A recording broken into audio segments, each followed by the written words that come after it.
It's Charlie's World. 안녕하세요, 찰리브라입니다. 어제는 제가 사실 방송을 하려고 했었는데 자료를 막 이렇게 찾고 이런저런 뭐 외신이나 국내 뉴스 찾아보고 막 이랬는데 자료가 솔직히 딱 말씀드리면 이렇다 할 게 없더라고요. 그래가지고 그냥 지워버렸어요. 캡처해놓은 사진이랑 지워버리고 그냥 쉬었거든요. 근데 저는 억지로 막 질질 끌면서 방송 횟수 채우려고는 웬만하면 안 하려고 하거든요. 별로 의미 없을 것 같고, 그리고 여러분들도 딱 보시기에 제가 무슨 뭐 앵무새 같이 그냥 뭐 뉴스 찾아가지고 그냥 뭐 국어책 읽듯이 읽으면은 솔직히 그거는 그냥 여러분들이 코인리스 같은 거 보거나 코인텔레그래프 보시거나 그런 거랑 무슨 별반 다를 게 없다고 그런 생각 하거든요. 그래서 그냥 어저께는 사실은 만들려고 하다가 그냥 지워버렸어요. 그래서 어쨌건 오늘 약간 좀 이게 뭐 시장에 엄청난 변화를 줄 거다, 엄청난 변화가 올 거다라는 건 아니고, 지금 레인지 자체가 살짝 변했다는 어떤 그런 거랑, 그리고 지금 업계가 어떻게 돌아가냐에 관해서 제가 말씀을 드리려고 하거든요. 그래서 어쨌건 마음의 평정을 가지실지는 모르겠어요. 근데 제가 톡방하고 지금 텔레그램을 보면 지금 사실상 비트코인이 찔끔 올랐다고 해서 거기에 막 환호하거나 없는 사람도 있고, 중요한 거는 현금으로 빠져나갔던 사람 중에 이제 뒤통수를 맞은 사람이 아마 상당히 많을 거예요.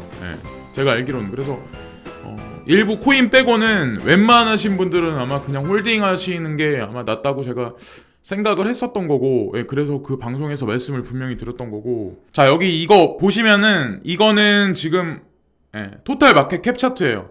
그래서 음봉의 크기를 이렇게 보시고, 이건 이제 단적으로 그냥 이거는 비트코인이거든요. 근데 지금 음봉 크기를 보시면은 더 상대적으로 작아요, 토탈 마켓캡보다. 근데 이 그래프 두 개를 가지고 지금 우리가 볼 수 있는 게 뭐냐면, 토탈 마켓캡이 많이 빠졌는데 비트코인도 어느 정도 빠졌긴 했는데, 사실상 여러분들이 가지고 계신 알트코인이 하락이 더 깊었다는 얘기 반증이거든요. 이거에 관해서 제가 이제 좀 이따가 다시 한번 또 말씀드릴 건데, 이거는 차트를 좀 잘 본다, 자기가 근데 공개적으로 사과를 했더라고요, 오늘 보니까. 그래서 이 지금 삼각수렴, 상방 쐐기형 패턴이 있었을 때 이렇게 돼서 어떻게 될 것 같다는 얘기를 했었는데, 거기서 이제 장대 음봉이 쭉 하락세를 타면서 토탈 마켓캡이 엄청나게 빠졌어요. 그러면서 레인지가 타이트한 게 사이드웨이를 그냥 했죠. 어저께까지. 그러니까 그렇게 해가지고 지금 현재 상황까지 왔는데, 이 사람이 이제 하루 쉬고 오더니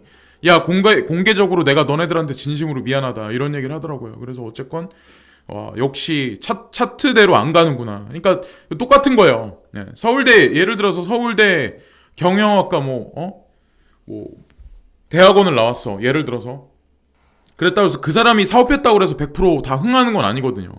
교수님이 뭐 어드바이저로 있다고 그래서 그 대기업이 엄청나게 흥하는 건 아니거든요. 그러니까 그런 거랑 똑같은 이치라는 거죠. 그래서 차트는 어디까지나 보조 지표로 보셔야 되고, 전체적인 흐름이나 스트림이 어떻게 흘러가냐에 관해서 이제 집중을 더 해야 된다고 생각을 해요. 저는 항상 이제 생각하는 게 그거고, 이제 같이 뭉뚱그려서 봐야 된다고 생각을 하는 거죠. 근데 이 사람은 지금 그런 얘기를 하거든요. 지금 이 차트를 그린 사람은 자기가 봤을 때 이제 이거는 또 다른 사람이에요. 제가 그래서 여러 가지의 어떤 트레이더리 말하는 관점을 다각도로 보는 게 되게 중요하다고 생각하기 때문에 저도 이제 말씀드리는 거거든요. 근데 이 사람이 보는 관점은 뭐냐면, 레인지가 지금 보시면은 5,197불에서 만약에 떨어지면은 4,959불에 이 박스권 장세로 지금부터 2주 정도는 계속 가지 않을까, 그 정도 상태가 유지되지 않을까라는 얘기를 하는 거거든요, 이번 달 말까지. 그래서 이 사람 말하는 게 맞다고 제가 말씀드리는 건 아니에요. 그러니까 경우의 수가 분명히 있긴 하지만 패닉보다는 조금 약간 박스권으로 보시는 분들이 좀 있거든요. 제가 그래서 이것도 간단하게 한번 말씀드린 거고, 이거 같은 경우는 비트맥스 비트코인 달러 페어 차트예요. 그래서 이 사람이 봤을 때는 5,220불까지 상승하지 않을까라는 얘기를 하는 거죠. 그래서 5,097불 때 그때 얘기를 했거든요, 이 사람이 이걸 올린 게. 근데 좀 지났어요. 시간이 지나긴 했는데 지금 보니까는 5,187불 정도 언저리에 있는데, 이 사람은 이제 보면은 레인지가 5,200불까지는 좀 돌파하지 않을까. 근데 우리가 중점적으로 봐야 되는 게 뭐냐면 여기 이 삼각 수렴하는 구간 있죠. 삼각 수렴하는 구간대로 봤을 때는 16일 날, 그러니까 우리 시간으로 했을 때는 15일 정도가 그러니까 17일 정도가 되겠죠. 근데 17일 정도가 원래는 수렴해서 거기서 이제 패턴이 나오는 구간인데 지금 같은 경우는 갑자기 뚫어버렸어요. 위로 상승을 할 확률이 높다. 근데 상승을 해서 사실 삼각 수렴 구간을 이탈했기 때문에 여기서 조금 더 아마 볼륨량이 좀 증가되지 않을까라는 얘기를 하거든요. 그래서 맞을지 틀릴지는 모르겠지만 이것도 어디까지나 이제 하나의 관점이다. 근데 중요한 거는 기술적 지표로 봤을 때 삼각 수렴하는 구간을 뚫은 거는 사실이에요. 그래서 예전보다는 그래도 레인지가 살짝 높아진 상태거든요. 그래서 그거를 좀 보셔야 되고 제가 수치는 제가 좀 이따가 다른 사람이 그린 차트에서 제가 다시 한번 말씀드릴게요. 그래서 위험 구간은 조금 더 지나지 않았나 라는 생각을 하는 거고, 이 사람은 그런 얘기를 하는 거예요. 만약에 200달러만큼의 비트코인이 만약에 내 자신이 포지션을 취한다면 그거에 관해서 어디다 취하겠냐라고 이제 어저께 밤에 이걸 누가 올린 거거든요. 근데 여기에 투표한 사람이 3,129명이었고 보시면은 곱하기 4에 닿은 사람, 곱하기 2에 닿은 사람, 곱하기 2에 닿은 사람이 50%였고 곱하기 4에 닿은 사람이 21%였거든요. 그래서 71% 정도가 사실은 상방 쪽으로 많이 보고 있었어요. 어저께 밤에. 그래서 어디까지나 뭐 이것도 개인 트레이더들이 여기다가 여론조사가 된 거기 때문에 그래도 어느 정도 반영은 된 것 같아요. 하방을 치려고 하더라도 어느 정도 기술적 지표가 맞닥뜨려지는 어떤 그 중첩점은 분명히 있기 때문에, 근데 어쨌건 여론조사에서 71% 정도는 상방으로 좀 우수하게 봤었고, 이거는 뭐 유튜버들이나 아니면 뭐 트위터 상에서 이런 얘기를 되게 많이 한 사람이 많은데, 골든크로스가 곧 온다 막 이런 얘기로 해서 막 여러분들이 막 말씀을 되게 많이 하셨을 거예요. 그래서 원래는 아까 제가 말씀드렸던 삼각수렴 패턴 되는 게 지금서부터 일주일 뒤나 10일 정도 뒤까지 원래 그 정도라고 생각했던 사람이 많은데 갑자기 추세가 조금 약간 바뀌었어요. 그래서 어쨌건 이 골든크로스가 만약에 앞으로 어떤 식으로 나올지 모르겠지만 이 사람이 주장하는 바는 뭐냐면 골든크로스가 나와서 첫 번째로 타겟을 삼는 게 5,668불, 그 다음에는 6,500불 때까지, 그래서 타겟팅은 7,400불까지 보고 있는 관점인데 모르죠. 이거대로 될지 안 될지 모르겠지만 이 사람은 지금 보시면은 4월 22일날 정도가 그 원래 자기가 봤던 그 구간이래요. 근데 신이 아닌데 어떻게 그걸 맞히겠어요. 근데 지금 현재 상황이 패턴이 약간 바뀌었어요. 바뀐 거는 분명히 아셔야 된다는 거고, 이거는 에이다인데 에이다가 조금 위험하다라고 이제 저도 제가 그러니까 그저께 영상에서 제가 차트를 한번 드려서 말씀드렸는데 오늘도 또 누가 이런 얘기를 하더라고요. 그래서 이 사람 같은 경우는 사토시가로 따졌을 때 1,500 사토시까지는 떨어지지 않을까 라는 생각을 하는 거예요. 그래서 만약에 에이다에 관해서 관심이 있으셨거나 내가 만약에 현금 여력이 있으신 분들 같은 경우는 그러니까 BTC 기준으로 해서 1,500 사토시나 만약에 1,250 사토시, 그러니까 1,250 사토시에서 보시면은 1,400 사토시 구간에 만약에 그 타겟이 들어가면 그때는 진짜 매수하셔도 많이 손해보진 않으실 것 같다는 생각을 하거든요. 그래서 에이다 가지신 분들 같은 경우는 조금 인내 시간이 좀 필요하시지 않을까. 그래서 그걸 또 말씀드리는 거고, 이것도 마찬가지로 비트코인 US 달러예요. 이것도 마찬가지로 레인지가 바뀌었어요. 이번에 이제 상방을 살짝 뚫어가지고 레인지가 살짝 바뀌었는데 5,225달러에서 5,146불로 레인지가 살짝 바뀐 거예요. 그래서 물론 지금 5,200불을 강하게 뚫지 못했기 때문에 안전 구간은 아니지만 일단은 5,146불대를 걸쳐서 넘었기 때문에 사실은 지난주에 있었던 어떤 안 좋은 그 그런 느낌을 가지시는 것보다는 조금 더 마음의 안도를 가지셔도 되지 않을까라는 생각을 하거든요. 예, 그래서 홀딩하고 계신 분들한테 조금 더 위안을 가질 수 있는 거고, 알트코인들도 아마 차후 반등 장세가 분명히 있을 거예요. 근데 제가 이제 말씀드리고 싶은 건 뭐냐면, 리플에 관해서 이제 말씀드리고 싶은 게 하나 있는데, 지금도 보면은 리플은 그냥 그래요. 근데 홀딩하고 계신 분들이 너무 절대적인 믿음을 가지신 분들이 되게 많은데, 오히려 베리 실버트가 운영하는 그레이스케일 자산운용사에서 포트폴리오에 보면 분명히 리플은 있긴 있어요. 근데 만약에 베리 실버트가 봤을 때 리플에만 만약에 많이 투자해서 괜찮다고 판단했으면 그 친구도 리플 비율이 상당히 높았을 거예요. 근데 그렇지 않다는 거죠. 예. 그러니까 그거는 분명히 알고 넘어가시라는 거죠. 근데 유튜버들도 그래, 마찬가지야. 야, 이거는 짚고 넘어가려고 그러는데, 리플을 막 극찬하고 리플 엄청나게 막 찬양했던 사람들이 있어. 예? 그때는 중국이 망할 거다. 미국이 이길 거다. 근데 그 이면에는 리플이랑 코인을 교묘하게 거기다 대입해서 사람들한테 막 추천해. 근데 지금 안 오르니까 또 막 스텔라 루멘을 추천해. 그리고 막 에이다를 추천해. 예. 그렇게 막 추천하다가 어떤 유튜버는 막 중국이 망한다고 막 얘기했다가 또 말을 돌리더니 이제는 뭐 네오코인이 오른다. 무슨 뭐 이오스가 좋다. 무슨 뭐 중국 코인 뭐 그런 얘기를 막 이렇게 말 바꾸길 막 하잖아요. 그러니까 그런 거를 잘 간파를 하시라는 거죠. 예. 말하는 유튜버라는 그 매체 자체를 100% 믿지 마시고 어디까지나 전체적인 시장을 객관적으로 바라보셔야 된다는. 사람을 왜 믿어요? 예. 저를 왜 믿으세요? 예. 그러니까 아무도 믿으실 필요가 없다니까요. 예.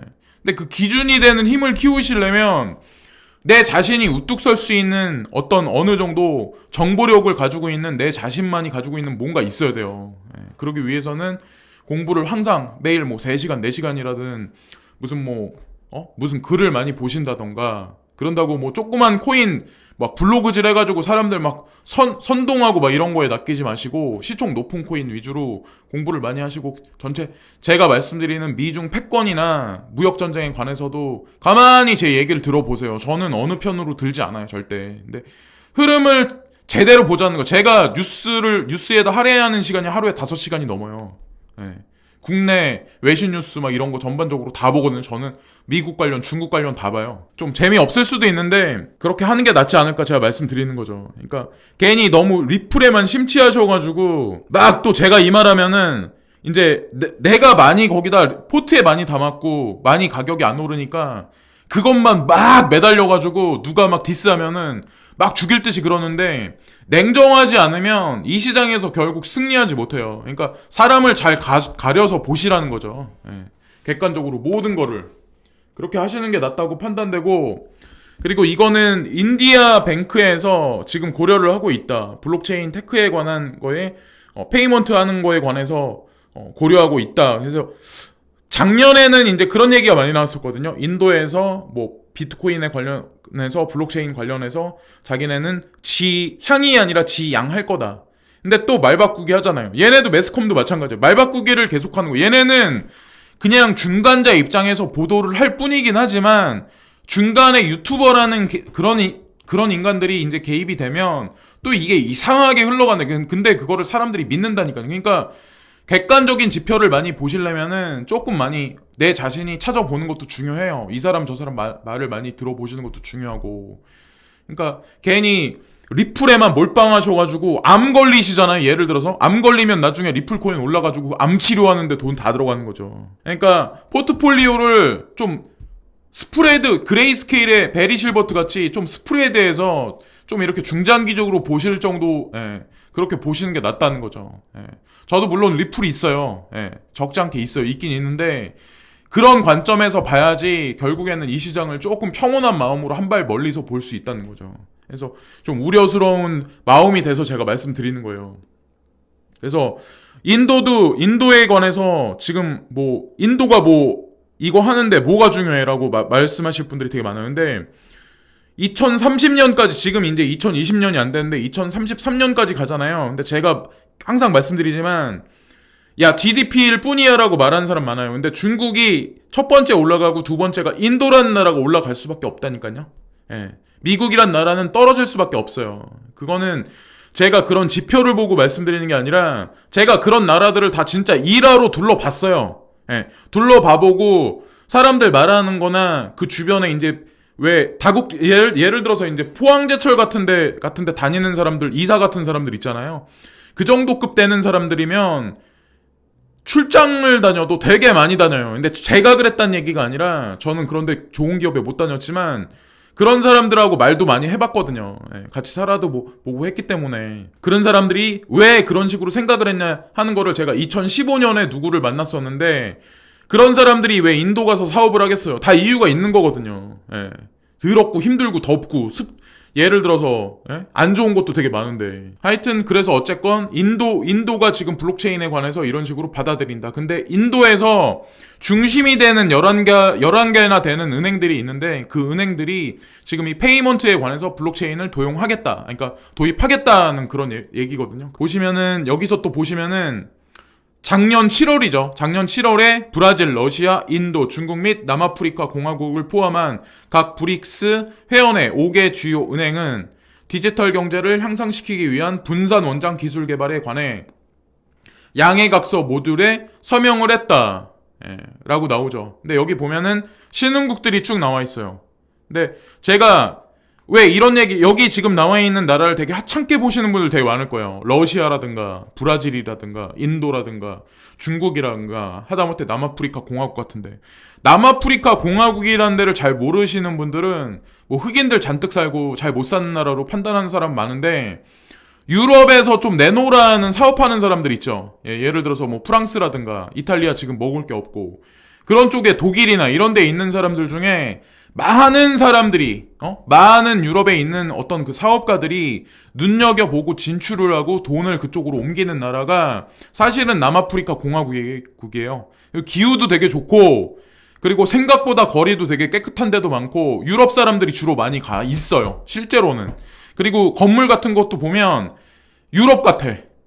그런 데가 실제로 더 많아요. 못 사는 사람들도 있는 건 사실이긴 하지만 어쨌건 거기에 포커스를 맞추셔야 된다는 거죠. 제가 이제 말씀드리는 거를 잘 끝까지 들어보시면 왜 찰리 브라운이란 인간이 왜 그런 말을 하나. 근데 저는 많이 돌아다녀봤어요. 실제로 경험도 많고.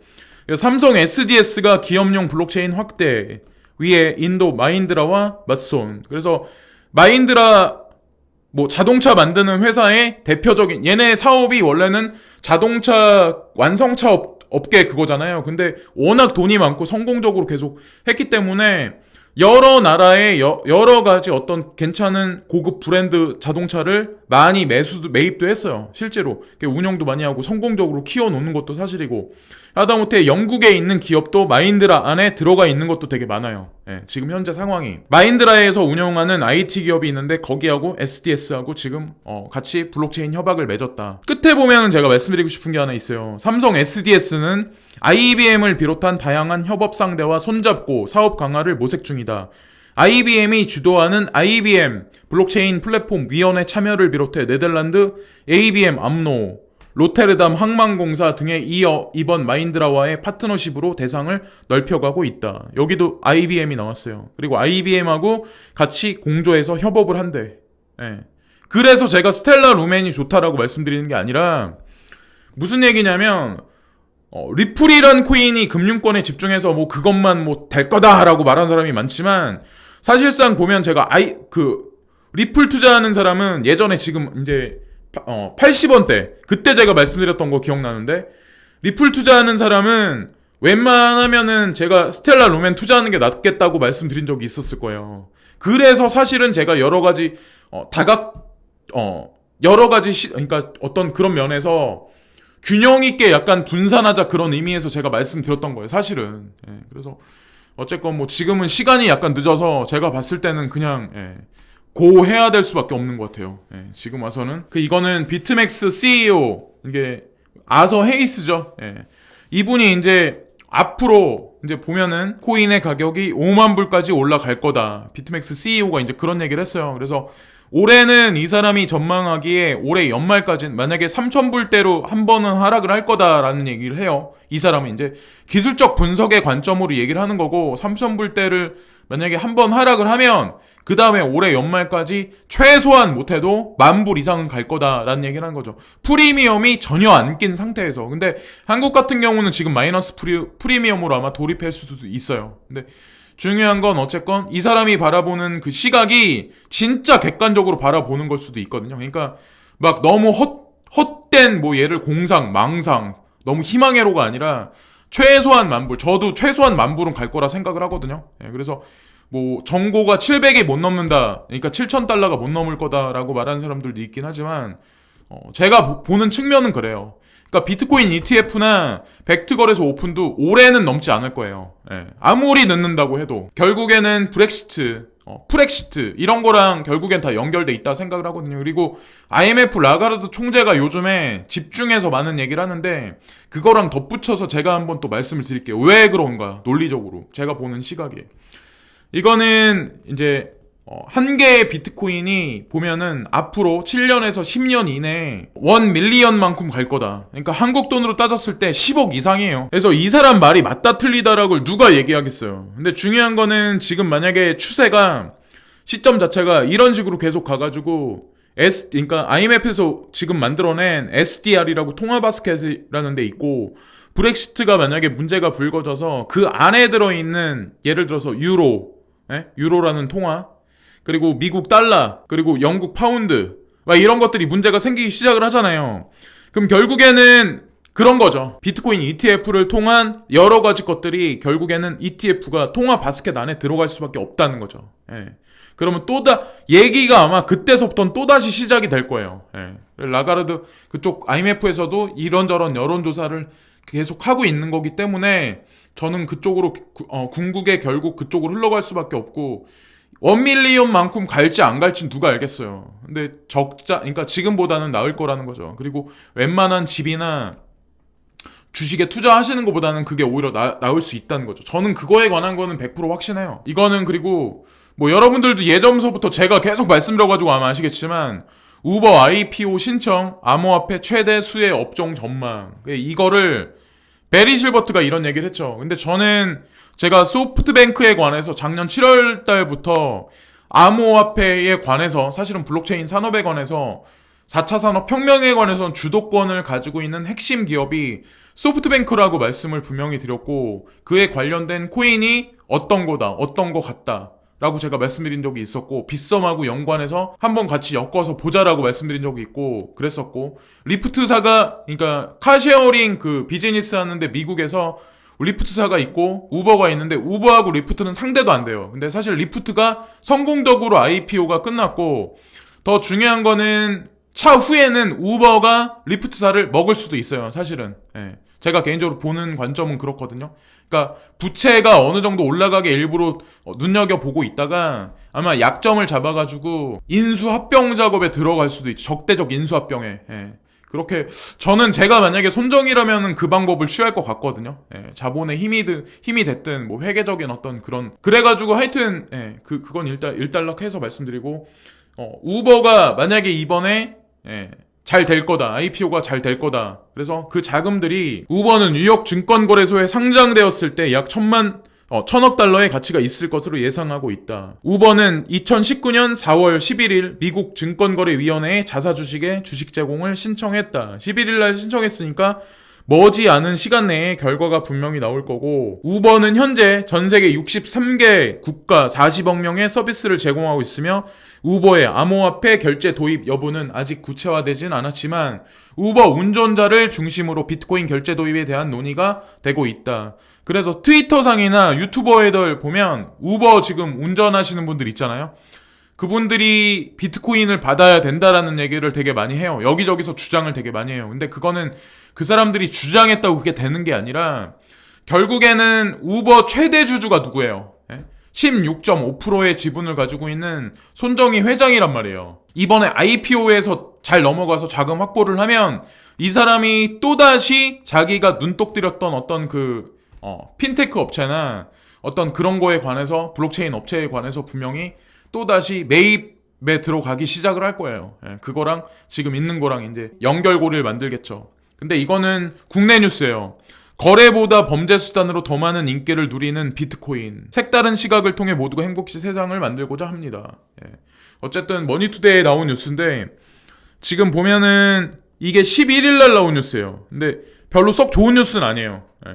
근데 이런 뉴스가 또 나와. 이런 뉴스는 또 왜 또 갑자기 나와요. 근데 끝에 보시면은 앞으로 비트코인이 초기에 내걸었던 가치대로 통화 대체물로 미래 화폐가 될지 아니면 실제 사용 가치가 없는 범죄 수단으로 전락할지는 단순한 분산 기술이 아닌 신뢰성과 안정성 확보에 전적으로 달려있다. 아직까지는 합법적 거래 수단보단 지하경제 범죄 수단인 검은 돈으로 더 유용한 역할을 하고 있다는 것은 부인할 수 없는 사실이다.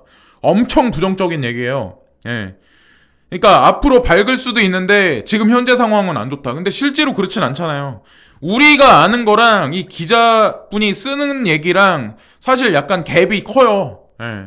그러니까 일반 사람들, 우리 같은 사람들 말고 여기에 투자 안 하고 있는 사람들, 그러니까 우리가 보는 뉴스를 안 보는 사람들은 이 사람이 말하는 뉴스에 관해서 더 믿겠죠. 예. 비트코인은 투자할 만한 값어치가 없어. 예. 그게 11일날 나온 뉴스예요. 그러니까 뉴스를 뉴스대로 보면은 문제가 생긴다는 거죠. 호재가 많다고 그래서 그 코인이 막 벅벅 엄청나게 라이징하고 오른다는 보장은 없다는 거죠. 예. 그러니까 거기에 잘못해서 그 함정에 빠지면 진짜 좀 힘들 것 같아요. 그래서 어쨌건 호재가 너무 많은 뉴스들, 그러니까 호재가 너무 많은 코인들은 조금 어떻게 보면 포트에 너무 많이 두시면은 제가 봤을 때는 좀 그렇다는 것 같고, 올해 인구 감소 시작, 인구 쇠퇴 비상사태라도 발동해야, 이거는 색다른 시각을 통해 모두가 행복해지는 세상을 만들고자 합니다. 인구 감소는 경제에 악영향, 진짜 해결책이 필요하다. 제가 이거를 캡처해서 보여드린 이유는 뭐냐면, 여기 이거를 보시면은 한국과 일본의 합계 출산율과 인구 증가율 추이 비교. 그래서 합계 출산율이 한국하고 일본, 한국이 윗부분에 있는 거고 일본이 밑에 부분에 있는 건데, 2011년도에는 그나마 한국 사람들도 1.24, 그리고 일본이 1.39 더 높았어요. 근데 지금 보시면은 일본은 합계 출산율이 없어. 한국 같은 경우는 2019년에 0.94명이에요. 예, 한 명이 채 안 돼. 근데 2020년 가면 더 줄어. 0.90이에요. 근데 일본은 2018년부터 제로. 그리고 인구 증가율로 보시면 한국은 지금 보시면은 2020년 되면 0.14야. 예. 그러니까 2021년 가면 어떻게 될까요? 예. 0%로 갈 수 있다는 얘기죠. 그리고 일본은 2018년부터 제로예요. 그냥 없어.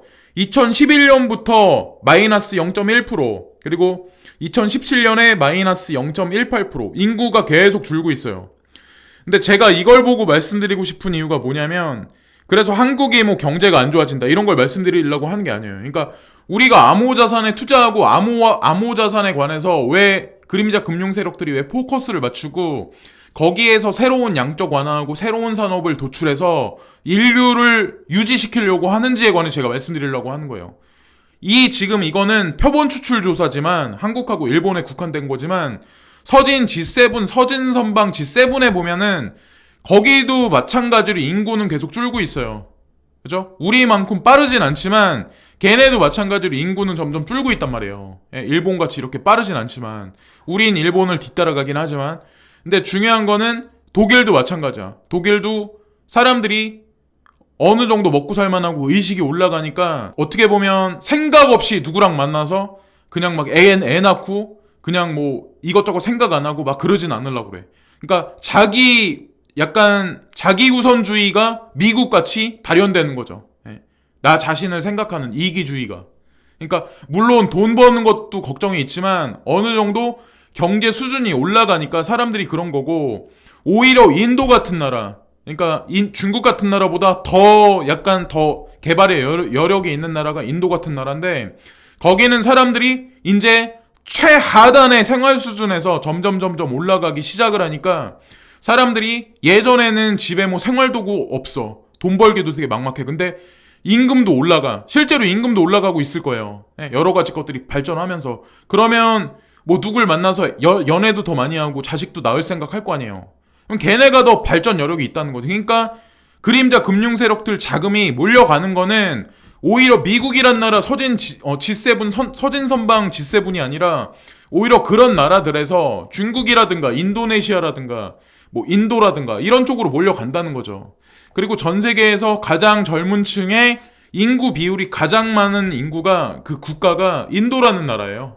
저는 요즘에는 이제 중국 얘기는 더 이상 많이 안 하고 인도란 얘기를 더 많이 하잖아요. 그러니까 거기가 더 수익률로 봤을 때 더 낮다는 거죠.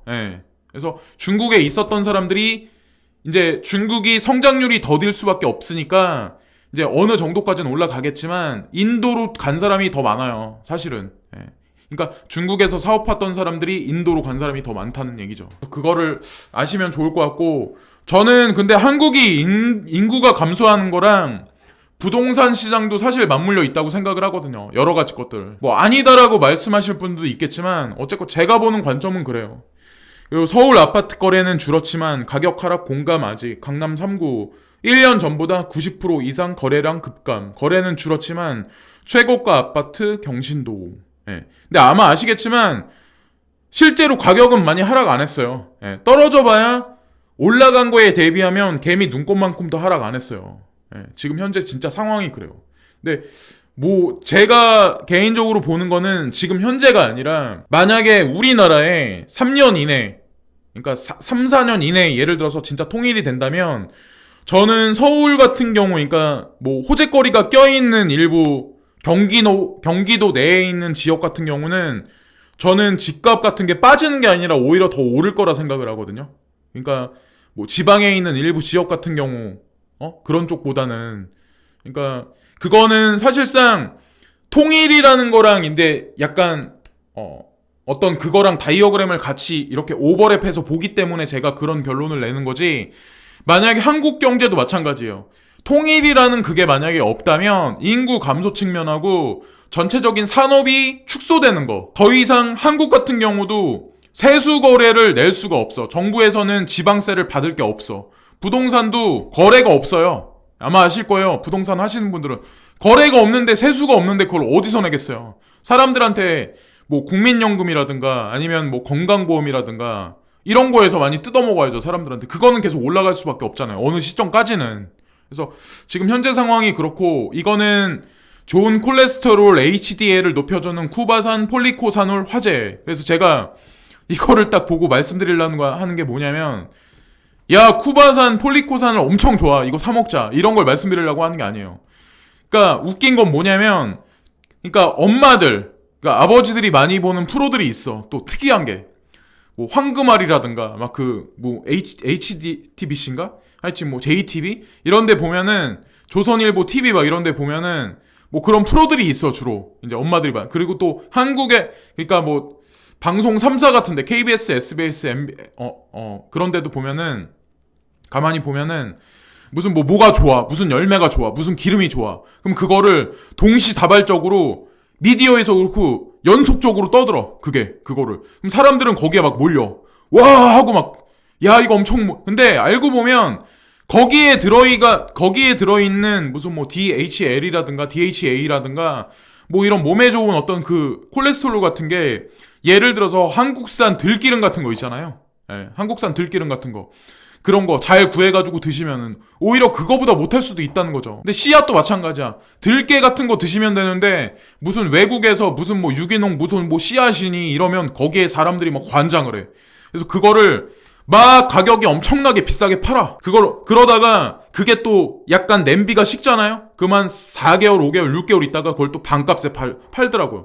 제가 그거를 이렇게 가만히 보니까 코인 시장도 똑같아. 매스컴에서 지금 조용하거나 오히려 막 엄풀하거나 악플 나오고 막 디스하고 막 그러잖아요. 그러니까 한편으로 막 그러잖아요. 근데 또 코인 가격이 안 오르면 또 사람들이 매수를 안 해. 근데 또 더 웃긴 건 뭔지 아세요? 예를 들어서 비트코인이 예를 들어서 2천만 원 넘어가 다시. 그럼 매스컴에서 막 떠들어. 막 프리미엄이 다시 붙어. 그리고 그게 거기서 더 올라서 정고를 넘어서 2,800을 넘어서 5,000을 찍어. 그럼 사람들이 그때 가서는 뭐 이게 안 좋네 어쩌네 막 이러던 인간들이 갑자기 막 집 팔고 땅 팔고 차 팔고 막 이래가지고 그 융자 이빨 껴가지고 갑자기 막 사채 끌어가지고 막 비트코인을 막 사기 시작해. 그러니까 그게 계속 반복된다는 거죠. 왜 지금은 조용하고. 그러니까 그만큼 오르는 가격 대비하면 지금 10분의 1 가격밖에 안 되잖아요. 그렇다는 거죠. 예. 뭐 어쩔 수 없는 거죠. 근데 그거는 뭐 누구 탓을 하겠어요. 자, 이것도 보시면은 중국 이어서 EU, 일본으로 포문 돌린 트럼프, 무역전쟁 확전, EU, 보복관세 리스트 발표, 미일, 무역협상 개시, 미국 1분기 어닝 시즌 본격화, 은행, 넷플릭스, IBM 등 실적 발표, 중국은 1분기 GDP 산업 생산, 소매 판매, 경기 부양책 효과 확인. 제가 예전에도 뉴스 계속 말씀드렸지만 중국한테는 오히려 지금 약간 발톱을 가려냈어. 관세를 엄청나게 매긴다더니 막 그러더니 지금은 막 이렇게 지금 악수하면서 웃는 얼굴이 있잖아요. 딱 상징적으로 나온 거야. 근데 오히려 EU라는 데하고 지금 보면은 일본에다가는 관세 폭탄을 떨구겠다고 지금 공식 선언했어요. 예, 실제로. 아마 아실 거예요. 찾아보면 아마 아실 거예요. 그래서 아베도 지금 난리 났어. 그리고 세계 무역기구에서도 일본 수산물을 뭐 한국에다 팔아먹지 마라. 너네 그거 몸에 안 좋아. 안 좋은 거니까 그렇게 또 판결이 났어. 그러니까 일본 입장에서는 어떻게 될까요? 그러면 왜 그림자 금융 세력들은 지금 현재 시점에서 왜 이런 식으로 움직일까요? 그럼 미국이 그림자 금융 세력의 주체일까요? 지금 현재?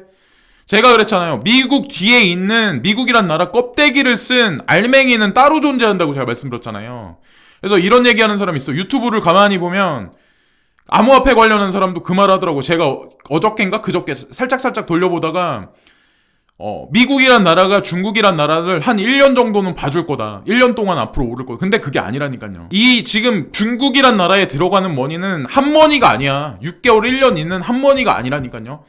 10년, 20, 그러니까 중장기적으로 들어가서 거기에 눌러 앉으려고 하는 돈들이 글로 스폰지에 물 빨려 들어가듯이 지금 그렇게 들어가고 있는 거예요. 또 내년 가면 또 이제 올해 말 가면 또 말 바꾸기 하겠죠. 그러니까 그런 유튜버들 말 듣고 무슨 계속 물어봐. 무슨 코인 어떨까요? 이 코인 어떨까요? 저런 코인 어떨까요?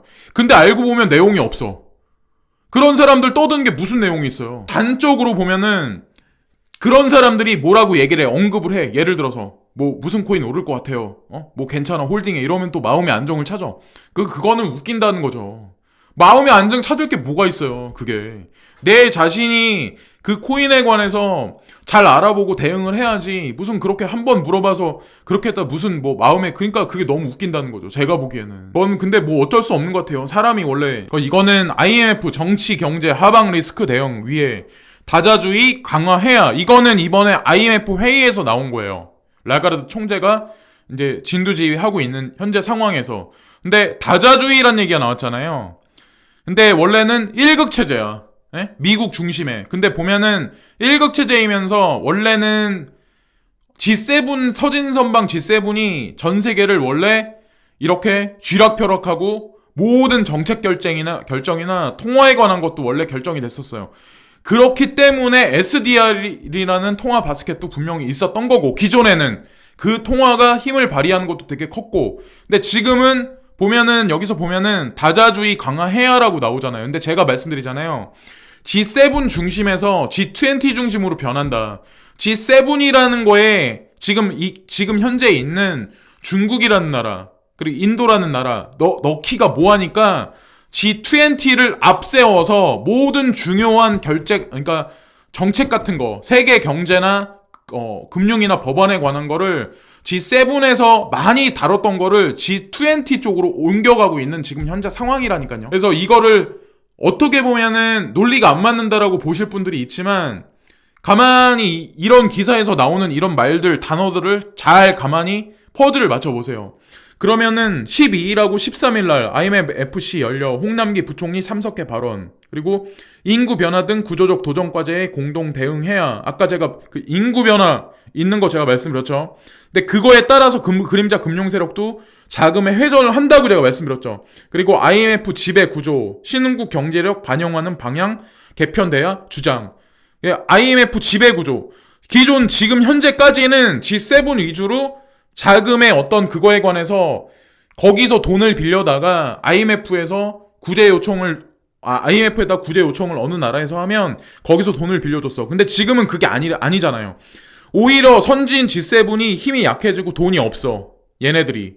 그럼 보면 지금 신흥국에서 IMF에다가 자기네 돈을 거기다 걸어. 다시. 그럼 그 자금을 또 약간 어려운 나라, 그런 나라들에 또 IMF에서 돈을 빌려줘. 지금 보면은 그림이 그런 식으로 옮겨가고 있는 거라니까요. 예. 저는 제가 제 눈에 보기에는 그렇게밖에 안 보여요. 지금 현재 이제 상황이 돌아가는 게. 그래서 회의에 참석한 크리스틴 라가르드 IMF 총재는 국제 공조가 약화되고 있는 상황에 우려를 표하며 다자주의를 다시 강화해 정치, 경제적 하방 리스크에 대응하고 무역 긴장을 완화해 세계 경제를 회복해야 한다고 촉구했다.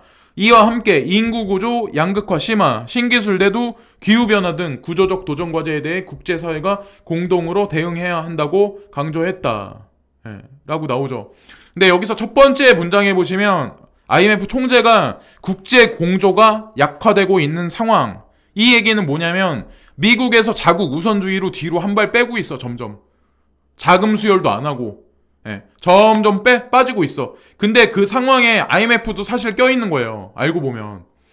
근데 지금 보면은 웃긴 게 미국의 자금 수혈이 됐던데 그 자금이 빠지니까 거기에 손을 잡고 거기에 자금 수혈을 넣는 게 중국이란 나라잖아요. 지금 제가 남미도 그렇고 유럽 국가도 그렇고.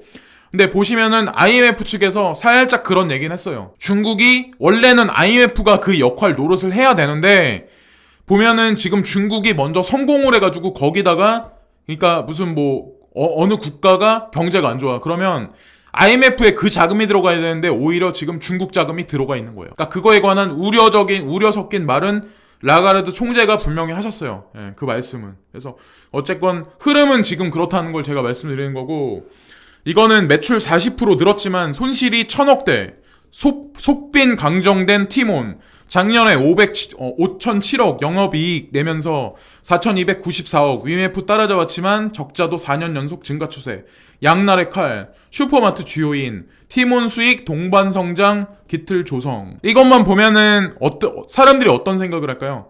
야, 티몬 망하겠구나 이러다가 딱 단순한 인간들은 딱 그 생각밖에 못해. 야, 티몬 망하겠구나. 근데 티몬이 망한다고요? 티몬을 만들어낸 사람이 누구예요? 신현성이라는 인물이죠. 그리고 그게 테라코인하고 관련이 있죠. 루나코인하고 관련이 있죠. 그리고 신현성을 보낸 사람이 누굴까요? 그거 아시는 분 계실까요 혹시? 신현성이 누구랑 관련이 있나? 신현성이 어떤 사람하고 같이 일을 했었나? 어떤 사관학교에서 일했나? 소뱅에서 보낸 사람이란 생각은 안 해보셨나요? 그런 거? 여기도 또 똑같이 같이 나오는데 왜 여기에 또 여기 보시면은 쿠팡이 또 여기 나왔어. 예?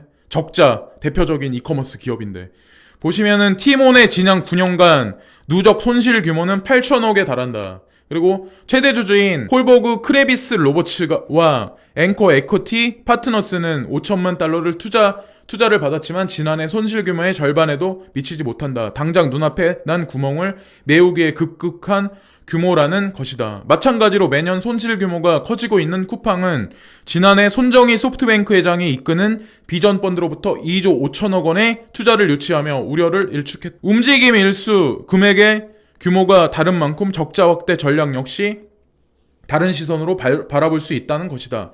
티몬 측은 올해엔 수익성을 끌어올리는데 주력해 2020년에는 월 단위 흑자를 달성하겠다는 목표다. 이재우 티몬 대표는 작년엔 미래를 위해 꼭 필요한 선제적 기술 투자를 진행했다며 올해엔 수익 동반 성장의 기틀을 만들 것이라고 밝혔다. 이 사람들은 이렇게 적자를 보면서까지 왜 지금 그럴까요? 그리고 이 사람들이 계속 적자 날 것 같으세요? 아마 뒤통수 칠리를 만들걸요? 쿠팡도 마찬가지, 티몬도 마찬가지고. 신현성은 사실 티몬의 대표에서 뒤로 빠져있는 상태인 것 같아요. 예? 이재호라는 사람이 그 자리에 올려놨고, 예? 바지 사장으로. 예? 그런 종합적인 거를 잘 이렇게 보시고, 예? 제가 왜 소프트뱅크가 왜 4차 산업에서 왜 중요한지, 그리고 그 사람이 그리는 그림에 있어서 어떤 코인이 그 핵심인지, 예? 핵심이라고 말하긴 뭐하지만 하여튼 근사치에 있는 그런 코인들이 있어요. 그런 것도 좀 중장기로 잘 보셔야 된다는 거고, 이거는 환율 카드까지 꺼낸 미국 원사이드 게임 되나. 근데 지금 보면 트럼프 대통령하고 일본 아베 총리가 여기 지금 나와 있어요. 근데 합의문에 환율 조항까지 넣겠다.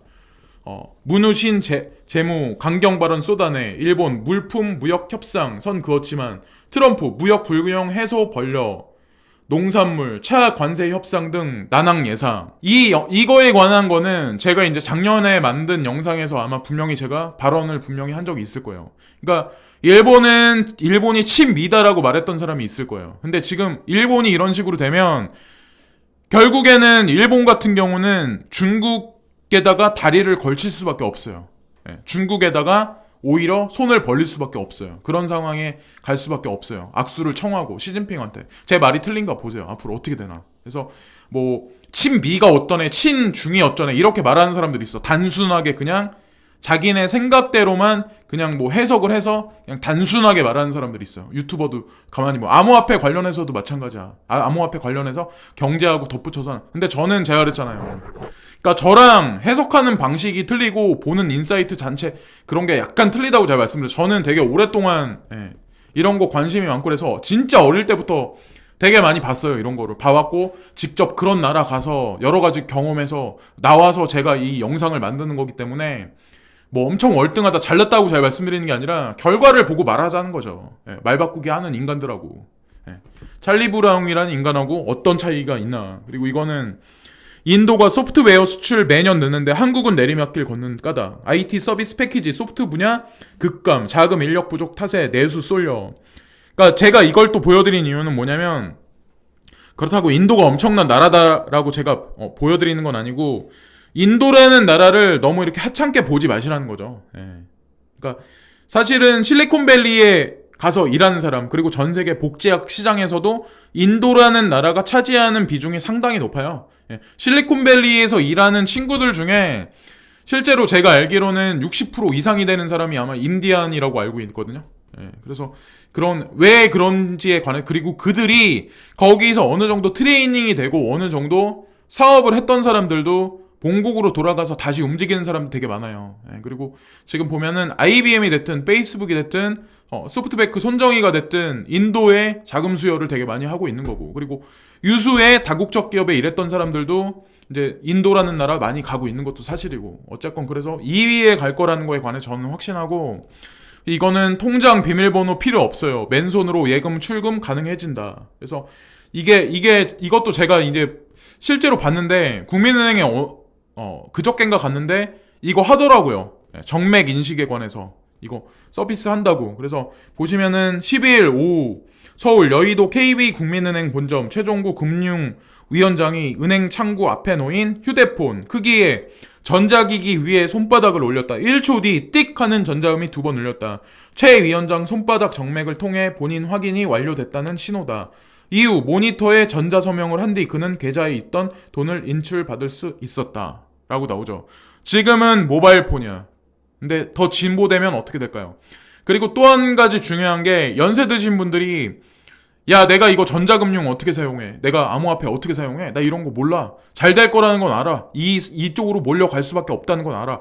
근데 지금 제도권에서 이런 식으로 이거를 전 은행화 예를 들어서 편의점, 슈퍼, 마트 다 이런 식으로 이게 시스템을 하면 어떻게 될까요? 나중에는 은행카드 필요 없다. 모바일 폰도 가지고 다닐 필요 없다.